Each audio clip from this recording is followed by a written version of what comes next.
आज मैं आपके लिए लेकर आया हूँ 2023 के लिए टाटा विंगर। जैसे सामने एक ग्लेंस पे लुक देख लीजिए। पहले तो DRL है, सामने का फ्रंट चेंज है और क्या क्या पूरे डिफरेंस है मैं पूरे वीडियो में बताता हूँ। सबसे पहले ना कुछ ऐसी चीज़ें आपको बताता हूँ जो ऑलरेडी ब्रोशर में है, पर फिर भी एक आइडिया के लिए आप पता कर लीजिएगा। तो इंजन कौन सा इसमें मिलता है, तो टाटा 2.2 लीटर का डाइकोर BS6 RDE इंजन है जो 4 लाइन इसमें प्रोवाइड कराए गए हैं। इसके अलावा इसमें 2179 cc की इंजन कैपेसिटी के साथ जो लगभग आपको 74.9 kilowatt at the rate approximation आप समझ लीजिए 3750 RPM का मिल जाएगा। और इसमें टॉर्क लगभग मिल जाएगा 200 Nm का। इसके अलावा बाकी पूरी चीज़ें एक बार समझते हैं कि इसमें क्या क्या चीज़ है। जैसे 5 स्पीड मैनुअल के साथ इसमें क्या चीज़ कितना बेहतर हो सकता है। तो सबसे पहले यहाँ से अगर मैं शुरू करूँ तो ये जैसे देख रहे होंगे तो यहाँ पर आपको DRL फॉर्म दिया हुआ है। ये कुछ है इसका सामने का क्रोम टच जो ग्रिल पे 2 भागों में बांटा गया। कैसे कैसे भागों में बांटा गया, जैसे ये जो भाग देख रहे होंगे ये टाटा है। और वहीं थोड़ा सा पीछे मैं जाता हूँ तो क्रोम टच में ये जो निचला भाग देख रहे हैं ये मैट फिनिश में है, सिंपल।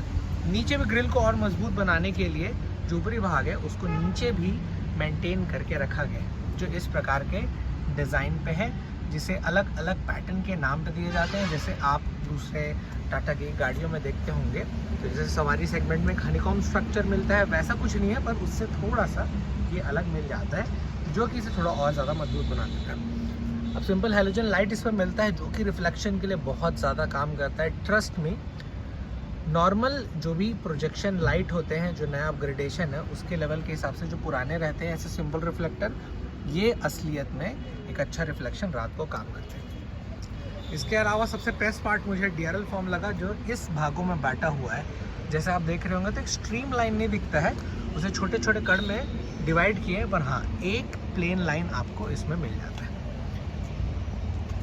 अब इसमें कौन भाई लोग इसमें इन्वेस्ट कर सकते हैं। देखिए, ट्रैवलिंग आप एक ट्रैवलर टूर चलाते हैं, जैसे फोर्स ट्रैवलर का एक अच्छा इनपुट है तो ये अल्टरनेशन के रूप पे बहुत ज़्यादा काम आएगा। हाँ, अंदर मैं भी चल के दिखाता हूँ, थोड़ा सा हेडरूम की कमी है, अदरवाइज ओवरऑल कैलकुलेशन के हिसाब से इट्स गुड।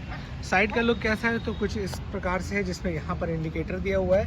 ये सेम अगर आप इंडिकेटर यहाँ भी इनपुट करते हैं तो सेम ब्लिंकिंग यहाँ पर दिख जाता है। घुसने के बाद ये कुछ इस प्रकार से उंगलियों को दबाए और ये खुल गया। सीट फोल्ड होने के बाद कुछ इतना लेग स्पेस मिलेगा घुसने का, तो मेरे जूते के हिसाब से देख लीजिए कि 2 पैर पे आप इत्मीनान से घुस सकते हैं। इसके बाद ड्राइवर अगर चलाते हैं तो उनके पर्सपेक्टिव से बता देता हूँ, तो सामने कुछ इस प्रकार अगर आप बैठेंगे तो आपके लिए दिख जाएगा। और इसमें 180 तक के किलोमीटर्स और 0 से लेकर 7000 RPM तक की दाएँ साइड जानकारी मिल जाती है। जिसमें बीच वाला डिजिटल जो भाग आप देख रहे होंगे ना, तो लेफ्ट साइड फ्यूल का इंडिकेशन, राइट साइड में आपको हीट और बीच में भी आपको हीट के इंडिकेशन बता देता है। वहीं पर नीचे ट्रिप सेट है और कितने किलोमीटर्स रनिंग बता देगा, और सबसे ऊपरी भाग पे कितने बज रहे हैं वो।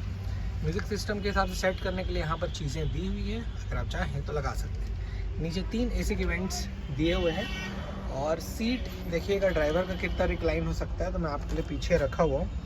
ये जैसे देख रहे होंगे तो ये नॉर्मल खड़ा हुआ है, और वहीं जैसे इसको पीछे में रिक्लाइन करते हो तो ये इतना पीछे चले गया। इसके बाद हर सीट में यहाँ आप देख रहे होंगे AC के वेंट्स 2 दिए हुए हैं, और टर्निंग पोजीशन ऐसा है कि आप अपने हिसाब से मैनेज कर सकते हैं। वहीं पर इस साइड देखिएगा तो यहाँ पर एक दिया हुआ है, और यहाँ पर एक दिया हुआ है, और यहाँ पर एक दिया हुआ है, और वहीं पर 3 सीट हैं, तो लगभग समझ लीजिए सब सीट में इक्वलेंट मिल गया। अब पीछे ड्राइवर का आप देख लीजिए कितना रिक्लाइन हो सकता है। इसमें 2 बटन्स हैं, ये थोड़ा सा अनोखा चीज़ है, वो भी मैं आपको बता देता हूँ।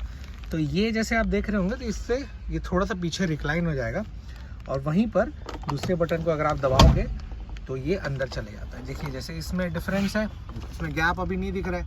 और वहीं पर अगर मैं ये वाला बटन प्रेस करूँ ना, सामने वाला जिसमें लेफ़्ट राइट का डायरेक्शन दिया हुआ है, तो वो कुछ इस प्रकार से यहाँ पर इतना गैप हो जाएगा। तो 2 इंसान अगर हेल्दी हैं तो उनके लिए बहुत अच्छा ऑप्शन है कि वो एक साइड खिसक सकता है। खिसकने के बाद भी लगभग 2 जूतों का फ़र्क है, दैट्स दी प्लस पॉइंट। ये दूसरा हो गया, फिर ये तीसरा सीट हो गया।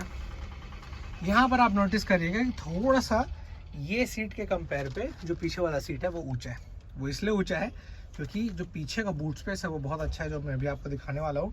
पर फिर भी यहाँ घुसने के बाद आपको थोड़ा सा ऊंचाई लगेगा, तो यहाँ सर टकरा सकते हैं। जैसे ट्रैवलर के कंपेयर में मैं बोलने वाला था, तो मेरी लगभग हाइट का आप देखिएगा तो ये सर का भाग से सिर्फ इतना बच रहा है, और मैं लगभग 5 फुट 10 इंच का हूँ। उसके बाद जैसे मैं यहाँ पर आगे जाता हूँ तो यहाँ पर मेरे सर एनी हाउ टकराते हैं। तो यहाँ पर अगर स्टेप रखने के बाद थोड़े से दिक्कत हो रहे हैं, बट अदरवाइज अगर आप थोड़ा झुक जाएंगे तो वहाँ ईजिली कंफर्टेबल बैठ सकते हैं। तो सीट कंफर्टेबल है नो डाउट, बट हाँ फोर्स ट्रैवलर के मामले में कुछ चीज़ें हैं जो और बेहतर हो सकती थी, बट इट्स लुक गुड। पीछे अगर आप बैठेंगे तो कुछ इस प्रकार से दृश्य दिखेगा, जिसमें इमरजेंसी एग्जिट और नॉर्मल सीटिंग का भी मैं आपको बता देता हूँ। जैसे ये क्या है कि आप विंडो को इत्मीनान से खोल सकते हैं। पीछे वाला भाग लेफ़्ट का फ्रंट वाला, लेफ़्ट का सेकंड वाला, ऐसे करके पीछे भी है। वहीं पर जैसे इस साइड देखेंगे तो ये वाले भाग को पूरा स्थिर रखा गया है, इसे आप खोल नहीं सकते, जो करेक्ट ड्राइवर के पीछे होता है। इसके बाद स्पेस रखने के लिए भी सफिशिएंट जगह है, लगभग एक बित्ता समझ लीजिए आप इत्मीनान से सामान रख सकते हैं। सेम एज इट इज़ यहाँ भी है, और कुछ इस प्रकार से सिर्फ ड्राइवर के पीछे वाले तरफ में आपको सामान रखने के लिए दिया हुआ। और ऊपर का लुक कुछ ऐसा है। लाइट तो कुछ इस प्रकार के लाइट मिल जाएंगे, दूर से मैं दिखाऊं तो ठीक ठाक रिफ्लेक्शन का है। फिर इसको जैसे बंद करें, अब मैं उतर के थोड़ा आपको पीछे दिखाता हूँ कि पीछे क्या चीज़ डिफरेंस है। ये जैसे बंद हो गया, फोल्ड हो गया, अंदर से कुछ ऐसा है। हाँ, व्हील कैप कुछ ऐसा मिल जाएगा, और वहीं पर जैसे पीछे की ओर आप चाहते हैं खोलने पर इतना बूट स्पेस मिलता है। तो वो जो थोड़ा सा आप हम्प देख रहे थे वो इसलिए मिल रहा था क्योंकि इतने सारे स्पेस आपको मिल जाए। तो हाँ, यहाँ पर थोड़ा चढ़ने के लिए मुश्किल ज़रूर हो जाता है, पर नीचे जैसे काउंट करेंगे ना तो इत्मीनान से आप सामान रख सकते हैं, which is plus point for this vehicle. बंद करने पर पीछे से कुछ ऐसा दिखता है, और ये है टाटा की बैजिंग, और यहाँ पर लिखा हुआ विंगर जो कि क्रोम टच में है, और बैक लाइट कुछ इस प्रकार से। तो नया अपग्रेडेशन इस टाटा विंगर का आपको कैसा लगा नीचे कमेंट्स में ज़रूर बताइए। और इसके अलावा जैसे बाकी भी इंफॉर्मेशन चाहिए ताकि इसका ड्राइव परफॉर्मेंस क्या है, तो उसको भी लेके जल्दी निकलने वाले हैं, तो उसमें भी मैं टैली करके बता दूंगा। पर एक लुक फॉर्मेशन पे टाटा का जो विंगर है, क्या वो फोर्स के ट्रैवलर को टक्कर दे सकता है, आप बताइए।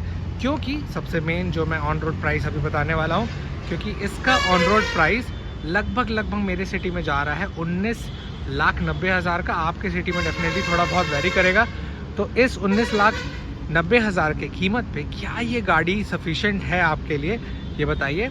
और कमर्शियल सेगमेंट के जितने भी ओनर्स हैं जो अभी भी फोर्स ट्रैवलर रखे हुए हैं या इस प्रकार का टाटा विंगर का ओल्ड मॉडल रखे हुए हैं, वो प्लीज़ नीचे कमेंट्स में ज़रूर बताओ, ताकि जितने भी नए भाई लोग हैं जो इस कमर्शियल सेगमेंट में घुसना चाहते हैं और एक करेक्ट 15 या 17 सीटर पे पैसा कमाना चाहते हैं, वो एक सटीक डिसीजन ले सकें। सो 19,90,000 की क्या ये गाड़ी वर्थ इट है, कमेंट डाउन में।